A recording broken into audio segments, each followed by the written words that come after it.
20. Mr. Grow It. From the Stash Podcast. Unlock the potential of your grow space with the AC Infinity Controller 6.9 Pro or the Controller 6.9 Pro Plus, your ultimate partner in precision environmental management. This state-of-the-art controller allows you to manage up to 4 devices, or 8 if you have the 6.9 Pro Plus, independently, adjusting for temperature, humidity, and VPD with dynamic precision. Experience seamless integration and control from anywhere using the AC Infinity app thanks to its advanced Wi-Fi and Bluetooth features.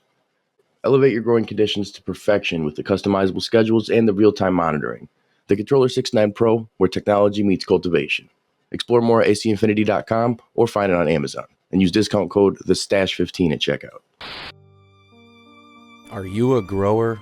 Are you tired of lugging around too many bottles? Is it too expensive? Is it so confusing?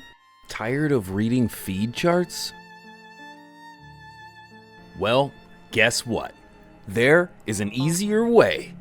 Introducing the Stash Blend. You can now get your bag of Stash Blend premium additives that you can add to your garden using just about any base nutrients. Go to stashblend.com and get your order today. Man, welcome from the Stash Podcast. We got a guest, Mr. Q, baby. Guest. Yeah, so What up, happy Q? to be here. Thank you for the invitation, guys. I'm honored to be here on your podcast. Dude, it's an honor to have you on, man. It was great meeting you. We met out in Las Vegas now a while ago at this point, months ago. And we just all kicked it, man. We vibed, and I really felt that passion. And I saw, you're one of us, man. You're the grow bro. Like it's amazing to have that immediate connection over something that's so monumental in our lives that then we're like, oh, he's one of us, I love it, man. The overlap is great. And every time I looked over, you were rolling something up, so you were taking care of everybody over there, just handing things left and right. Here you go. Diary bag Here you too, go. man. Like that's my go-to travel bag. Like, man, your approach on the travel consumption, so to speak, when you're out on vacation, it's changed my approach now. I'm the guy that people look at and they're like, anybody have a grinder? I'm like, funny enough, I do. I have it right here. I'm like the American Mr. Q now. Love it. Yeah. You always got to be ready. And even when you're with a big group of stoners, sometimes we count too much on the other stoner to bring our papers or a grinder or a lighter. Imagine being somewhere without a lighter. But it has happened to all of us. So I just took a decision a couple of years ago, like, look, wherever I go, I just don't count on anyone, and I make sure that I have everything with me. So whenever the group is vibing, I'm just going to keep rolling and just keep rolling and keep rolling. We had a lot of jars, thanks to Eric Nutshots. He brought us a lot of you. Rob also had like big bags of there in Las Vegas. So I was like, yeah, this is my group. The group is vibing. Now it's just my responsibility to just keep it rolling and make sure that always we have a joint ready to go. Hell yeah, man. Well, you did it very well. You did it very well. Actually, as a matter of fact, I'm pretty sure I did not have a lighter, and you gave me this lighter, which I don't even think was yours, but you gave it to me. Have it. Yeah, absolutely. When you see a grow bro struggling, you just gotta help him out, and if that means get him the lighter, you just get him the lighter, guys. The group cannot. Thanks. Yeah, Pigeons needs it. No, that was great. Thanks. That was great. Shout out to AC Infinity to bringing us all together. That was amazing, Dude. And still such a good memory, fresh in the memory. Was like, we should do that again, but maybe even in Colombia, guys. Yes. That'd be incredible. That's the plan, dude. I really want to get down there and see all the grow and all the crazy stuff, man. Like Dakota's got this amazing setup he's working on now, and you guys see all this beautiful, different landscape of growth.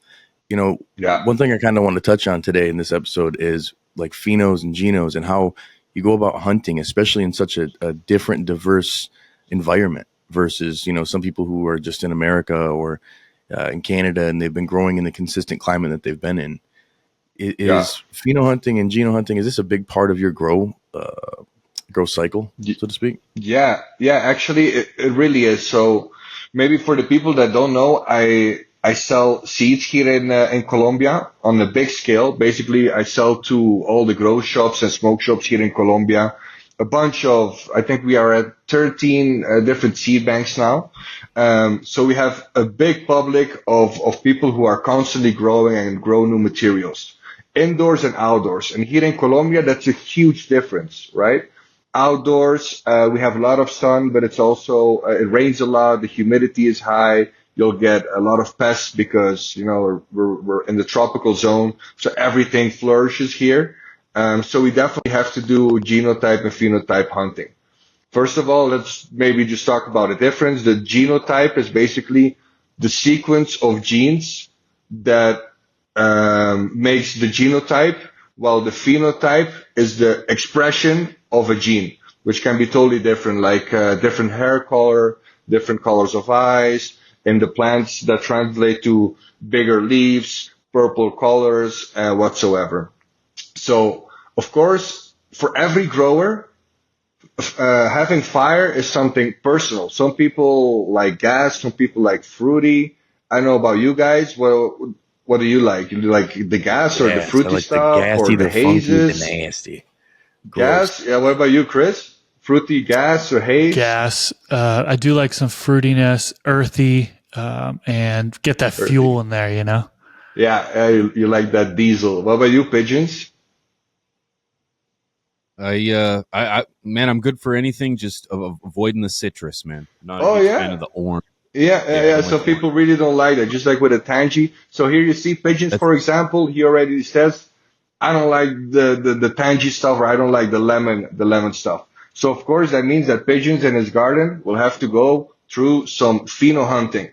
Let's say, again, very personal. It's going to be very different in his garden than in my garden or outdoors. So we're going to be looking at how much a plant stretches out, how much a plant produces, what type of terpenes she's going to produce, whatsoever. So basically, we're going to drop a bunch of seeds, as many as we can. Maybe it's just 20, maybe it's 100, maybe it's 5,000, depending on whatever capacity you have or whatever you're going to do with it. We're basically there. We're going to throw out a whole bunch of seeds. And then at the end of flower, we're going to look at, okay, so, for the public that we have or the market that we have, what is the best flower? What is the best pheno?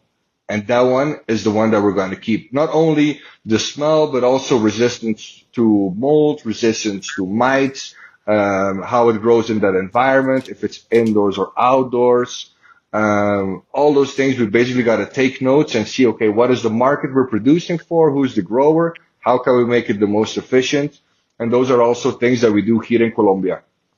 I like to have some clones. I'm looking basically at the moment for a very good gassy or another fruity strain that is really mold resistant, has a huge production, and is fast at flowering, for example.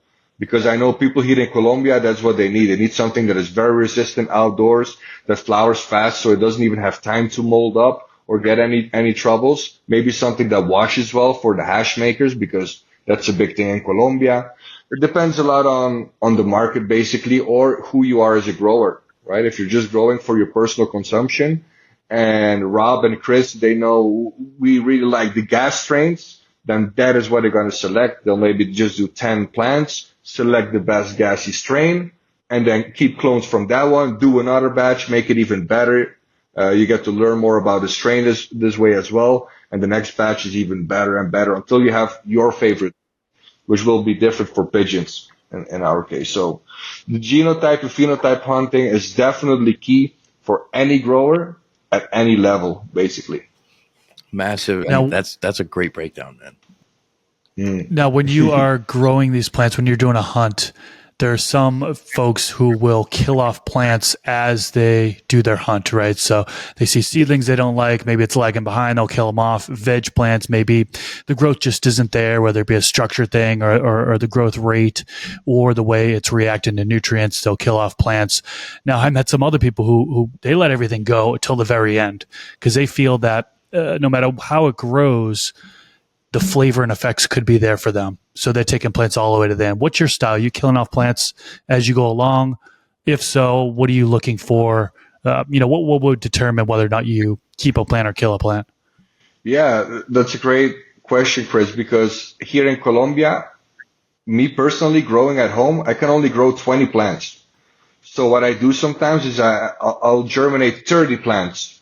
But then at the first month, or let's say when I have to do my first transplant, then I'm already going to look at, well, maybe from the 30 seeds that I popped, maybe just 28 really germinated. And then from the 28 that I planted, maybe I can already see another three that maybe are a bit more stunned than others or have like a weird leaf or whatever.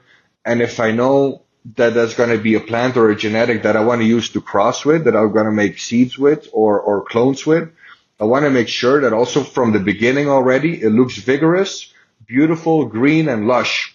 Some plants are even more sensitive for changes in their nutrients than others, and those things you can already see in veg. I'm not going to say it's perfect science because honestly, if I'm only growing 20 plants, maybe I did something wrong with one seedling, or maybe it was my human fault, my human error, and not the plants. But I just call it natural selection, for my grow, how I grow, and with my grow style. Maybe I made an error, or maybe it's just not my plant, or just not the connection that I have with the plant. And just naturally, I will already kill off some plants. So if they're stunned in the beginning, that's definitely a reason for that. Maybe even cloning. If I take some cuts in veg and I see that one genotype really doesn't root well, like the clones don't turn out healthy, then maybe that's not the one that I'm going to use for breeding or to take cuts of because I'm going to take a bunch of cuts. Why would I take a plant that is more difficult to root? So naturally, we're also going to select already in veg. Yeah, definitely. Yeah, I think that's a big thing too. A big factor a lot of people don't consider is when you're limited on your space or your plant count, you have to look at it in a different way versus somebody who has a big field that can have 1,000 or more. Like Humboldt, the Humboldt Seed Co. guys, they're able to do a massive hunt because they have not just their own space, but people they work with as well. I think that's something a lot of people don't realize they can also utilize. If you do have a grow bro, someone you can trust, like I've done in the past when I was hunting headbanger, it was me and another person who bought two different packs, and then we both hunted them to figure out what we'd like, and then kind of went over and looked at each other's grows and decided one or two that were the keepers. But when you're limited on space, the factors aren't going to just be let it finish and see what smokes the best or gives you the best results. You may have to call that herd earlier. So it's a great observation. Yeah, it's actually a very fun idea, Rob. Like to grow with your grow buddy and each grow the same strain. Me and Dakota also did that for La Bomba, and it also turned out great. We did it at the same time. He growing some seeds at his place, me growing some seeds at my space. Then we both have our keeper. We switch out the keepers and then do the battle next to each other again. He with my keeper, I with his keeper, and side by side. And then we say, oh, yours was better. Okay, let's take that cut. Let's kill mine. And now that's our winner and that's our keeper. And that's the one that we both like the most. Or you each keep your keeper as well. Because it's personal, right? Yeah, I think you're skipping through a lot of the work process when you work with somebody else because you can both hunt and potentially do stress tests separately. You know what I'm saying? Depending on your grow style or your environment. That's one thing I feel when you're going through these hunts. If you're a perfect grower, it's easy to, nobody's really perfect, but if you've got your process down, it's really easy to not push that plant to the point where it shows hermaphroditic traits or it shows some of these wonky stress things because you didn't necessarily push it too much. But when you've got another person or another basically environmental factor that can come into play, it can really help you figure out even more if that keeper is going to be meant for you long term, because now you're seeing it in a bunch of different conditions. Yeah, totally. Maybe somewhere you got some stress problems, but at your place, totally not.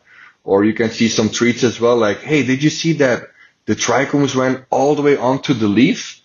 And then maybe he has a phenotype that also has it, or totally not. And then some people like that, some don't. Same for making hash. So yeah, it's an awesome process. I actually really like to do smoke tests and smoke reports and basically smoke my weed other people or just by myself and really take the time and be like, let's try to analyze it. Let's try to analyze not just on the cannabinoids, but also the flavor, the effects, and how it makes you feel. I think it's such a special thing of smoking it is that every strain can be so different. It's incredible. Yeah, and that's for me why I think I love hunting so much is because it's like you know, when you're a kid, I feel like opening up Pokemon cards or baseball cards, and you might get that one that's like, oh, the Charizard, what? And it just gets you kind of, it's that like rush of doing it. The only thing that sucks is when you do a whole run and there's not one keeper. I've had it in the past where I'm like, Oh oh man. man, nothing's worth it. Yeah. You Yeah, know? yeah, totally. Also happens. Yeah. Yeah. Then you should definitely talk to the breeder, but or Well, again, it might be a personal thing. Yeah, it's very much preference. From 9 times out of 10, I haven't had many that I'm like, oh, that's not a good one. It's totally preference. You know, like I grew the Yeah. what was it? It was Cindy 99 back in the day, and it was, you know, who knows if it was really what it was, but I loved it, man. And all of my buddies just were like, man, that's like a funky, like it's not good. It seems like it's old. I'm like, what do you mean old? That's fire. But they wanted the fruity stuff. They wanted the berry stuff. They wanted citrus even. And I think that's where it is very subjective. And that hunt, when you're looking at it from a standpoint of production, like you're saying, where it's a business, you're looking at it not just for your own preference, but what it would be for the climate and for the business standpoint for another person. So how do you go about it when you're thinking in that scale? Do you go and check other grow areas and other commercial grows or big outdoor grows to kind of see how they do things? Or like, how do you go about that hunting process there when you go at scale? Yeah. So when we're looking here for the best phenotype for Colombia, we immediately said like, okay, I'm already growing it indoors. Dakota's growing it indoors, and we have another 2 friends that are growing indoors. We each have about 20 plants per place. And so we can already share some information and then look for keepers in between that. Meanwhile, we're also going to do the pheno hunt at some home growers that also have 20 plants, but outdoors. Or I cannot say outdoors, it's in a greenhouse. Here we call it outdoors or mixed, but basically it has a plastic roof and it's protected from the rain. But still there's contact with the outside wind. The sides sometimes are even open completely. It's basically just to protect them from the rain. But those people also just have maximum 20 plants. So then we're also working now with 2 licensed companies. And those licensed companies, they allowed us to do a pheno hunt there. The same as like what they did in California. So we gave them the seeds. I think in this case, we're doing 200 seeds per strain. And there they throw them out, grow them out as good as they can. They let us come right before they put the plants into flower. Because then, as we talked about here with Chris, we're already going to select in veg at these like, whoa, okay, out of the 200 plants, I cannot take, 2 clones per 200 plants would be 400 clones. I cannot take that at home. So already there, in the 200 plants, I'm going to look for the best 50 plants to say something, right? Like 25% that we're already going to pick out. And then of those, we're going to keep those alive, and then at the end of flower, we're going to go again to the farm, check out how the final results are right before harvest. We're going to check again, okay, now we got to keep this one, and this one, but we don't throw all the keepers away yet because we still want to smoke it, maybe want to make some hash out of it first, see how she washes, and then we see, okay, for the pheno that we're looking for will be this keeper. So basically, we're working now with the home growers indoor, the home growers outdoors, and some licensed companies. But the pheno hunt is just 200 seeds per plant right now. For some people, that's a lot. For some people, that is not big enough. I know. But we're just trying to do what we can do to find that special gem, that special pheno for here, Colombia, basically outdoors. 200 plants. That's remarkable. I got to think, like, obviously you probably want more because it would make the journey just that much quicker, and maybe not quicker, but far more satisfying when you have a sample size that large. But what's it like taking control or taking on 200 plants? And they're outdoor, so they're somewhat taking care of themselves, but that's still a lot of work. Yeah. I'm sure you have a team. No, totally, bro.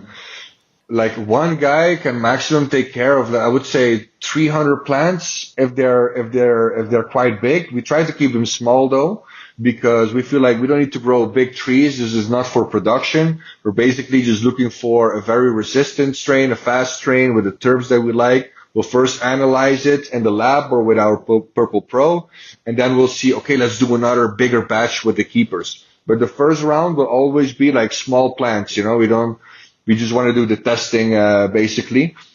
But still, I would say one person full time for 300 plants is already a lot of work because, especially at harvest time, for example, I mean, cutting them all down and the trimming. Of course, then you need a bigger team for harvest. But even just taking care of them, doing the spraying, making sure that there are no bugs on it, maybe taking away some leaves, keeping everything clean, watering them, measuring stuff.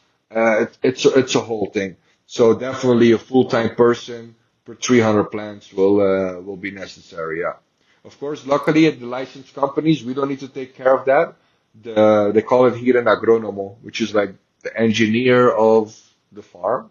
I don't know how you say that in English, but the guy, who knows everything about soil and taking care of the pests, just like in any other plant company. They have employees for that. So luckily we don't come in there. We just look at the results basically. Yeah, see, I think that's where it boils down to the passion too. Clearly, obviously, there's profit when it comes to business, no matter what. But to manage that many plants and then to pay attention that much detail, clearly a team will have to help with the actual pheno hunt, but to pay that close attention to detail with that many different plants to find the one that shines, it takes a lot of knowledge, attention, and skill, but that passion to do it.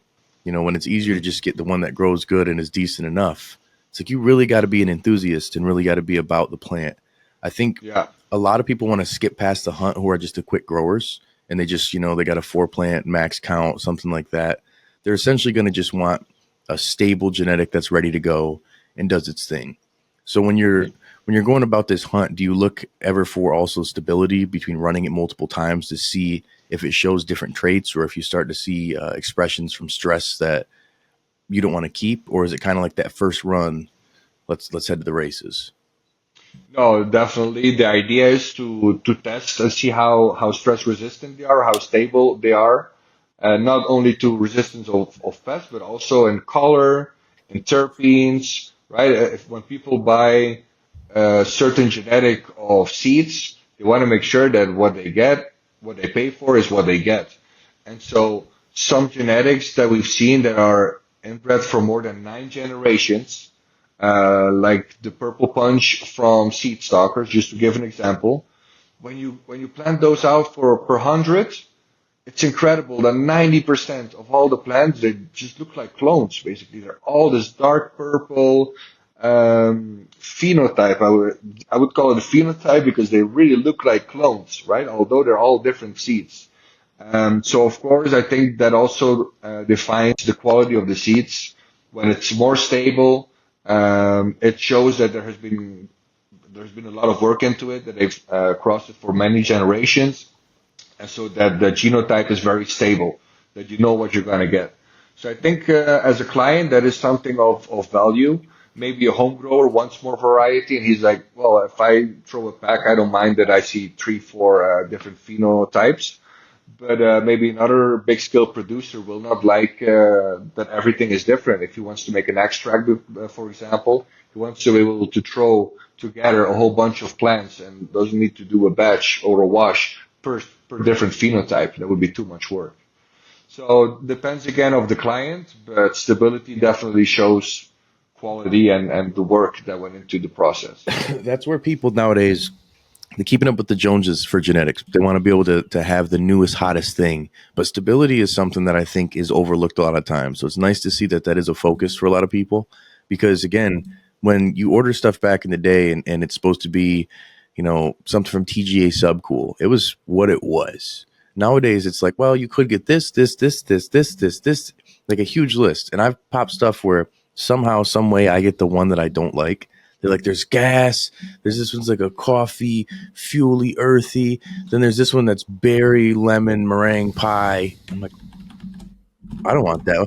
And then it'll keep going. And then I'm like, okay, all those sound great. And then somehow I get the berry one. I'm like, damn it. It's so tough when that happens. I had one that, for me, people love it too. Sherbanger from Boston Roots Genetics. And, it's a collaboration. Somebody in the comments, remind me, please. Bloom City. Great stuff. Really, really, really good. But the one that everybody liked was the one I hated. And it was the blueberry-ish kind of one. I like the gassier, funkier, nasty one, but that's not as hot for the masses of people. So then when you're going for selection with the the commercial side, or say at scale, it's like you have to take that in consideration. You want to have stability, but then when you're breeding into stability, or when you're looking for that pheno expression, maybe what you're looking is too subjective. So do you have a team of people who helps you kind of select stuff in your case when it's a larger scale, or is it just on you at the end to make that final decision? Yeah, actually, you should always work with different people. Always, because we've already noticed just here in our small little group here that we already have personal differences. And sometimes even that person doesn't need to have the biggest experience. Like people that are just very sensitive for smells or that really like the smell of cannabis, they will notice immediately the difference between one terp and the other. So of course you want to have people in your team that already have been into dispensaries and coffee shops, that have been traveling around and know different qualities from all over the world. I would say, of course, you need people like that in your team. But even newbies could add some great value to your team. I once had a girl said that didn't even smoke, but she took a strain and she said, "Wow, this would be great for cooking with foods and make like a pie with like a lemon pie." And I was like, "Oh, it's actually a really good point. Something that I would not even think about when I'm breeding or looking for a pheno, is like how it would do in the kitchen. But I know every seed bank or on my website, I should have a strain specific for people that like to do edibles, that are into that, and maybe it goes well much better with somebody who's making pies, and that person will be, your biggest fan forever. They will be so happy with that strain that you created for them. So sometimes it's really good to have somebody in your team that doesn't smoke day and isn't a heavy stoner like I am. I'll be the heavy stoner, and then we'll need somebody else who's just a newbie, or who can give that intake and add that value to the pheno hunt group. So in working in group is definitely also more fun. And when you have, let's say, 1,000 plants in front of you, trust me, it's after a while they just start smelling all the same. I don't know if it's just because the terps or the cannabinoids are literally like sticking against your hands, your nose, and whatever. But also just after a while, it's like it doesn't work anymore. You can try with a coffee, try to reset it, like the wine tasters do and whatever. But still, 1,000 plants is just too much. So definitely when you go to a farm, you need to take some people with you to make sure that you get that best pheno for what you're looking for. But what I always say is the most important is after drying, after trimming, really smoking it, then is when you're really going to see the quality of the flower, because sometimes it looks great and it smells great, and then I roll it up and it doesn't burn good, and it's like, why is it? Maybe I didn't roll it good, and I roll another one and it's exactly the same, and it's like, no, this is just so you still got to look for how it smokes after harvesting. It's not all about what you see in the field. That must be so frustrating. I've had that happen to me before, and it's just not good at all, especially after you're doing all that work to get through the grow, harvest, dry, cure, and then you go into it and you realize this isn't what I want. Great. Now I'm going to start over again, right? So I totally get what you mean by that. I did have a question in regards to when you're growing, some pheno hunters like to do precision stress on the plants to see how they react. So kind of getting a little bit deeper into that, are you some people will do drought stress, some people will do excessive wind stress, some people will mess with the nutrients, whether it be overfeeding or underfeeding, in order to see how the plants will react. Are you doing anything like that? Actually, I haven't done a lot of stress testing here at home, because always when I grow my plants, especially in the indoor space, you want to make sure that every plant comes out great. And one of my jobs here in Colombia is, of course, taking pictures also for seed banks. So I want to make sure that every plant that I grow is a model, and that model needs to look good. And it doesn't need to be too big or whatever. Don't want her stressed out at all. I want her to finish up nice and beautiful, so I can take the catalog picture, basically. So, of course, as a breeder, or when you're doing these hunts, you should definitely also stress your plants. But usually that happens, especially here in Colombia, naturally, or because of the weather, something happened, maybe the roof fell down, there was a storm or whatever. Sometimes the light goes away in the night because of a heavy storm and rain and wind. So the electricity goes away, falls out. The plants can start to flower without really wanting it to flower. So automatically, we're already going to have some natural stress, I would say. But really stressing them out intentionally, I haven't done. No. Yeah, see, I think that's where it's like as you get further into the actual breeding side of it, and that's where I think we could touch on that a little bit, especially since you and Chris both have done that, and we're starting to dabble with it over on from the stash side.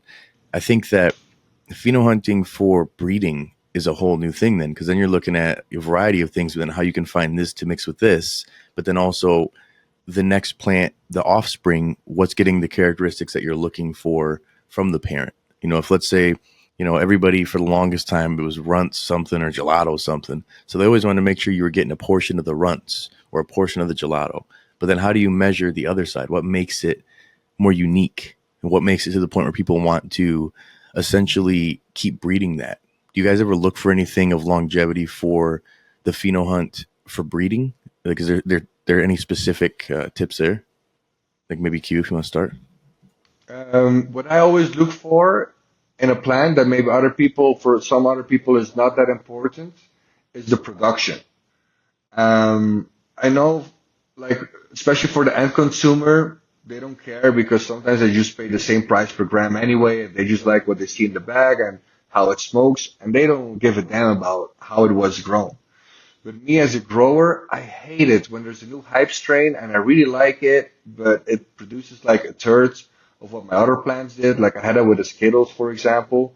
Oh man, it sucks so hard as a grower to have to grow something that doesn't produce well at all, but it tastes so good. So for me, one of the key factors is production, because when you're making a strain, you want to make sure that everybody eats and everybody is happy with the product that they're going to have. And if a producer is not motivated to grow a certain strain, that's going to be very difficult for your strain to take off and really go, you know, worldwide and be like, wow, that's the famous strain. You know, if it doesn't produce well. So for me personally, I would say production, as I'm focused on growers, and especially home growers, beginners. I don't want them to end up with a plant of 5 grams. I want them at least to end up with a plant of 50 grams. So if it's a good producer from the start and the genotype and the recipe, I know she's going to be a good producer. So that's the focus. So very valid point. You know, thinking about that, if it's for a beginner, especially if you get your first result and it's these big fat meaty buds, it's kind of motivating to keep going. And then you're gonna look at perfecting your quality over time. It's a little more discouraging when you get nothing micro buds. You grew it that whole time and you blow through it quicker than you did the dispo bud you bought last week. So I think that it's a very valid point that's overlooked, because a lot of people, like myself included, I'm a weed snob, so I'm only thinking about the quality. But if it doesn't yield anything, I mean, I got rid of Gorilla Butter. Some people call it white trouble, but I got rid of Gorilla Butter because it was a small yielder. I mean, it's good smoke, but it wasn't that good that I'm willing to get, again, a third of what I'm getting from other cultivars just for that, for the hype. Now, Chris, you got a smaller space, obviously, where you're going to be hunting for. So it's again, just like he was saying, the criteria is different for what you're looking for, so to speak. So yeah, yield is something as well. What are some factors maybe that you've looked for when you're hunting for production, for breeding? So I am small scale, like you mentioned. You know, I can max out at 12 plants. So there have been several hunts where I've gone through and haven't found what I'm looking for. So actually, the past 2 years, I've been hunting, trying to find what I'm looking for in several cultivars, and there's been several runs now where I haven't found what I'm looking for. So that's frustrating. I wish I had a larger plant count. But back up to that one cross that I did create back in 2019, which is Chill Out OG. It's a Brisker OG male. Shout out THC Titan, Score One Genetics, typical OG, long, stretchy type structure. And then I crossed it with Pakistan Valley, which is a short, squat plant that 100% indica land race. So there's a crazy combination there, which I thought would be good to combine because I was looking for the effects off the Pakistan Valley, which is more of a narcotic type, sleepy type effect that you hear about the indica. I know there's going to be some people in the comments that say, "Oh, we need to stop using indica and sativa," But anyways, seeing the structure, the growth structure off of the Pakistan Valley, and then also taking that and combining and getting some of the flavor out of the Brisker OG, and also some of the effects, because there was kind of like an uplifting, the euphoric, motivating effect off of the Brisker. So combining the two, really is what I was aiming for. It was really mostly after effects. Then came kind of growth structure. And I did want to kind of keep it a little bit smaller. I did look for a smaller. I wasn't really looking for production like Q was looking for. In particular, it's really just looking for smaller spaces, want some smaller spaces. Something's going to be easier to feed. I was looking at that. Easier for like the beginner home grower, the home grower that's as a couple grows, 2-3 grows under his belt. They'll be able to pop these seeds, and they'll be able to get to the grow and then get a great result at the end with some really good effects, in my opinion. So that's kind of the route I went. And yeah, I'm small scale. I just have this one cross, so big difference from what Mr. Q is doing over there. Yeah, I think what size is a big impact, or your scale of operations, a big impact on what you're going to be producing for. Makes sense. Q's got 200 plus plants. He's going for something that's going to go for production. He can afford to have as much flower and as much space as he can. Chris doesn't have that space. So going big and going over the top for production doesn't make sense. So it's very interesting actually to listen to the both of you and hear how similar missions, but different tactics. I'd love got to be able to adapt to your limitations in a sense, right? Like I'm limited by the plant count, so I need to. I have space constraints as well, right? So like you got to factor those in when you're doing a hunt. Well, and that's the thing I think would be really cool to see on breeder sites, like even on your site, Chris. Explain what your logic was with the cross, what you were aiming for, because then someone who's looking, well, I'm alley-ooping. Luckily, you already did. But for somebody else to essentially, because then if you vibe with that growth style, you're like, okay, I'm in a smaller space. I am looking for those effects. I do want something that has this, and that's my mentality. I vibe with this cultivar, and it'd be the same thing. Where you're like, hey, this is for a newer grower who's looking for good growth, an easier to feed plant that's resistant and will take care of business for you. That's to the T, where it's like it gets somebody motivated to look at that whole line of cultivars, because then now they're thinking, oh, this is bred for me, for what I'm looking for. It's a really interesting approach, and I never really thought about it like that. Yeah, definitely. There's so many people like Chris who are growing at home for their personal use and that are looking for those effects. So I think, of course, that shows again that has a big variety, and that for everybody there's a special strain, and for everybody it can be different. So no, that totally makes sense. So that was interesting. I think where it becomes a tougher part is when you're looking for those washing cultivars, the dumpers, because you literally have to run those all the way through. You're going to have to fully process that. And you're really going to have to see you could do the quick wash test, obviously, but to really see the end result, it's not just harvesting, smoke, and dry. It's good. It's a lot of time invested into that.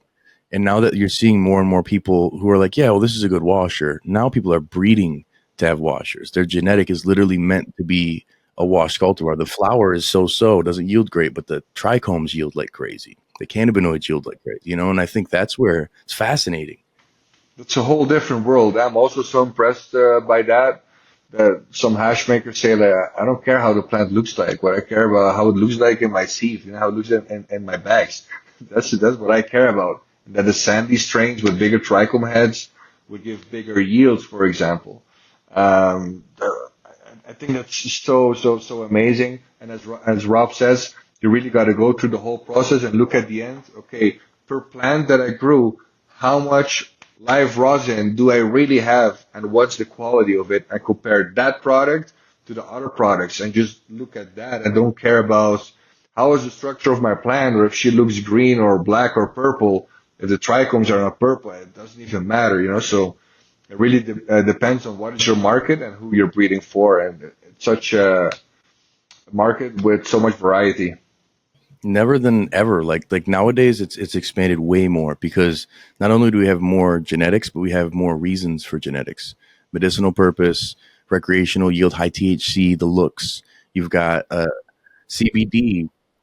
Yep, outdoor growers that are focused just for growing outside, ones that are meant for harsher conditions, ones that are grown just for extraction.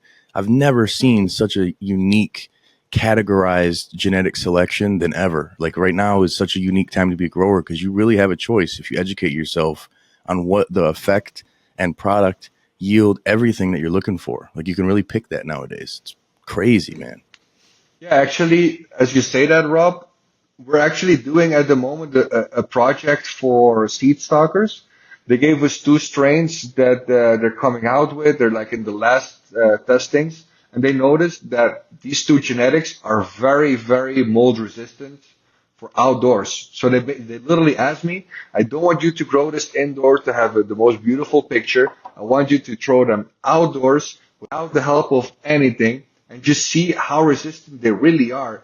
Because this should be like for Northern Europe and Northern American climate, which is very cold in the nights, especially at the end of September, October, when you're going to harvest. It's going to rain early, it's going to rain a lot, and it's going to be so cold. So I really want you to just keep them outside, not even a plastic, not even a ventilator. I want to see how resistant they are.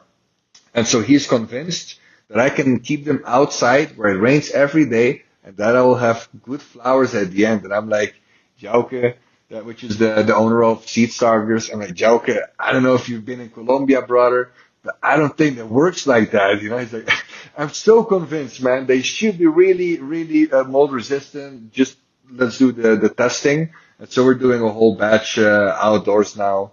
Let's see. For now, they're actually doing well. They're already in flower, and they're doing well, and they haven't had any issues. And it has been raining now for more than a week. But let's see if she can make it until the end of flower. Then we'll really see if she's the queen.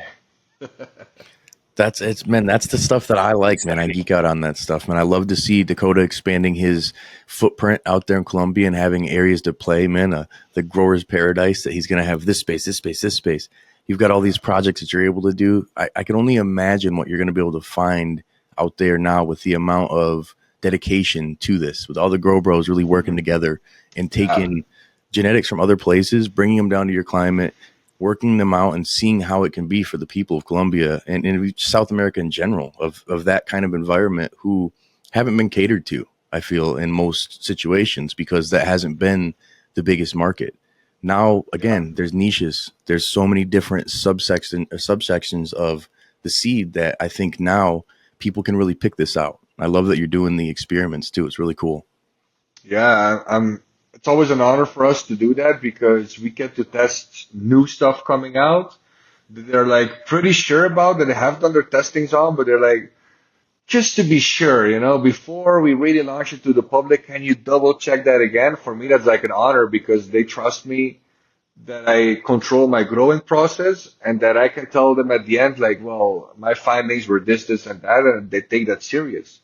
Sometimes it said like, no, it's totally not what you think it was, and then maybe they cancel the launch of a genetic, which then might save a bad reputation after for the brand. So it goes both ways, of course, but I always feel very honored when a seed bank asks us to do those pheno hunts and to be like, hey, can you send it to the lab and write me a report about how you grow it, what you think of the flower, and just be 100% honest, like that they trust our grow report and our feedback, and that they really take that serious. For us, that's really an honor. It's so awesome to work with people like that. Hell yeah, man! Man, that's a wicked explanation, wicked story, man. Like you're living the dream out there, Dude, bro. I can't think of a going better from way. You guys Germany can do it. Colombia, You guys can do it. my kiddos, man. I'm gonna just come visit, but I'd love to just pack up I and want to go. be a tester.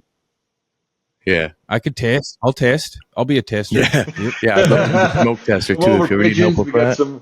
We got some jars ready here for you. Well, this one is a small one because we just did a smoke test. But here in the room next to me, we have big jars on the floor of like 3 liters each. I think they're like 20 jars. I need help. I need help to finish them. And selling is really illegal in Colombia. I don't want to get into that. We just, have to destroy eventually. So Listen We can to help this you man. destroy it, dude. He needs help. We will get there. We will help you destroy it. Help. We'll do it, Q, man. Great conversation, man. We'll talk a minute after this episode, so don't go anywhere. But for everybody watching and tuning in, man, make sure you follow Q. And you're going to be on YouTube now too. You're getting your own channel, separate one. yeah, Q's Garden. Q's It's Garden, like baby, this. on YouTube, right there. Q's Garden. That's the name of it. We just have been recording our first videos. I want to first make immediately 10 to make sure that I can, keep posting a bit and to make sure that people don't need to wait a month for another video. So I'm building up my catalog at the moment, but it's definitely a thing. We started the recordings and we started with just some smoke reports and some strain reviews. But of course, the idea is to add a vlog to show some behind the screens of HomeGrowTV and just show the life here in Colombia as a passionate guy for goes to all the events and goes to Grow Bros. We want to show you the plants and the grows here, and then hopefully in the future we can start organized tours for you guys and all of your friends to come over to Colombia. We pick you up at the airport with big fat blunts, bring you from grow to grow, a restaurant, a hotel. I think it's all going to be possible in Colombia. For now, it's still a little bit a small niche and a small community, but I'm sure that once legalization allows us, there's going to be a big explosion. Hell yeah, man. Incredible. Well, yeah, dude. A big shout out to being on the show. Long overdue. Next time we're gonna have you in person when we link up. Thank you. Make sure everybody Thank you so much, tuning in. bro. Follow Q. Go check him out over on all social medias. He's been killing it, doing his thing, really demonstrating the lifestyle there, and showing some beautiful plants too, man. Thanks, Yeah, for bro. everybody else, man. If you enjoy videos like this, hit the like button. If you're listening, keep listening. Much love to everybody. Big shout out to the sponsors, and stay lifted. Thank you so much for having me here, guys. Thank you so much. Pleasure.